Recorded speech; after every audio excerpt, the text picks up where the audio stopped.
Bonjour, Sardoche a annoncé, un peu après le drama Mila, le dernier arc narratif de sa chaîne.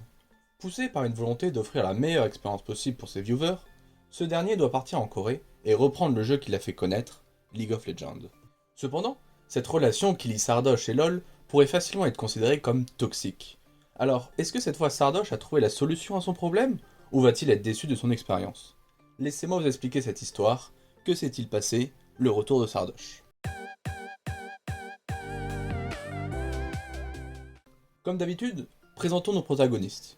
Nous avons d'un côté Andrea Sonnet, alias Sardoche, l'un des plus grands streamers français, notamment connu pour son taux de sel légendaire et pour sa passion pour le tryhard. D'un autre côté, nous avons League of Legends et la société qui l'édite Riot Games. League of Legends est un MOBA vieux de plus de 11 ans sur lequel Sardoche a passé plusieurs années et a acquis une grosse partie de son audience pendant ce temps-là. Bien que ce jeu soit un coup de cœur pour Sardoche, ce dernier s'est énormément plaint des changements drastiques qu'a subi le jeu au cours du temps, mais surtout de la toxicité de la communauté. En effet, la communauté francophone sur ce jeu est reconnue comme l'une des plus toxiques d'internet. Et cette communauté a souvent pris pour cible Sardoche, pour l'insulter ou le sniper en stream. Le but de sniper un streamer n'est pas forcément une mauvaise chose, car il s'agit le plus souvent d'un viewer qui a envie de jouer avec son streamer favori. Mais pour Sardoche, la plupart du temps, les viewers viennent pour gâcher son expérience de jeu. Pour ces différentes raisons, Sardoche a de plus en plus de mal à jouer à ce jeu, et arrête souvent League of Legends pendant plusieurs semaines. La plupart du temps, son arrêt est motivé par un fort afflux d'harcèlement qu'il subit au quotidien sur le jeu. Cet harcèlement a même poussé Twitch à bannir en 2019 quelques jours le streamer pour le protéger. Le summum fut son bannissement par Riot Games quelques semaines après, donc toujours en 2019, de 6 mois pour protéger Sardoche de son comportement jugé autodestructeur. En 2020, ce dernier fut débanni, et son premier stream de retour sur le jeu explosa tous les records d'audience de l'époque avec plus de 140 000 viewers. La situation en 2020 empirera par la suite, Sardoche ne tolérant plus son harcèlement. Sardoche s'exprimera avec beaucoup de douleur à ce sujet, il dira « Je suis poussé au suicide tous les jours par des milliers de personnes. C'est du harcèlement ciblé, ça fait 2 ans que ça dure. Et c'est la raison pour laquelle j'ai été ban 6 mois du jeu. Parce que j'ai craqué mentalement à force d'endurer ça. J'aurais pu soit mourir en me suicidant tellement j'ai baigné dans cette haine, soit survivre et devenir l'humain que je suis aujourd'hui.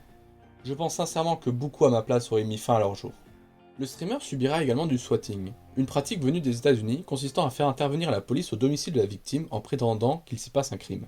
Pour toutes ces raisons, Sardoche annoncera arrêter LoL pendant un moment. Sa communauté le soutiendra dans ce choix, comprenant la relation toxique liant LoL et Sardoche. Cependant, Sardoche ne sera jamais vraiment sevré de LoL et reprendra occasionnellement le jeu. Aujourd'hui, comme dernier recours, Sardoche décide d'aller sur le serveur coréen, estimant que le harcèlement in-game qu'il subissait ne pourra pas être commis à cause des restrictions géographiques du serveur.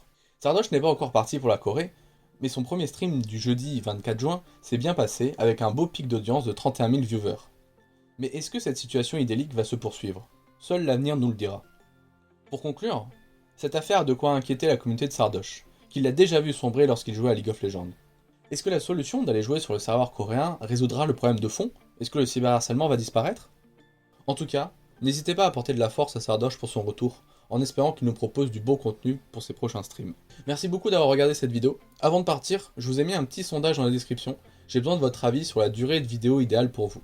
Ça vous prendra 5 secondes à remplir. Merci beaucoup à ceux qui prendront ce temps.